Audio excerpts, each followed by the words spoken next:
حضرت ابو حفص حداد رضی اللہ تعالیٰ عنہ فرماتے ہیں کہ میں مدینہ منورہ حاضر ہوا۔ ایک وقت ایسا آیا کہ کھانے کو کچھ نہ تھا، بھوک انتہا کو پہنچ چکی تھی۔ یوں ہی 15 دن گزر گئے۔ جب میں زیادہ نڈھال ہو گیا تو میں نے اپنا پیٹ روزہ اقدس کے ساتھ لگا دیا اور کثرت سے درود پاک پڑھا اور عرض کیا، یا رسول اللہ صلی اللہ علیہ وسلم، اپنے مہمان کو کچھ کھلائیے، بھوک نے نڈھال کر دیا ہے۔ وہیں پر اللہ تعالیٰ نے مجھ پر نیند غالب کر دی اور سرکار دو عالم صلی اللہ علیہ وسلم کی زیارت سے مشرف ہوا۔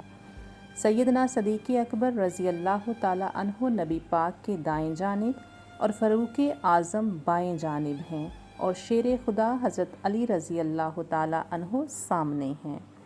مجھے حضرت علی رضی اللہ تعالیٰ عنہ نے بلایا اور فرمایا، اٹھ، سرکار تشریف لائے ہیں۔ میں اٹھا اور دست بوسی کی۔ آقائے دو جہاں نے مجھے روٹی عنایت فرمائی۔ میں نے آدھی کھا لی تو آنکھ کھل گئی۔ میں بیدار ہوا تو آدھی روٹی میرے ہاتھ میں تھی۔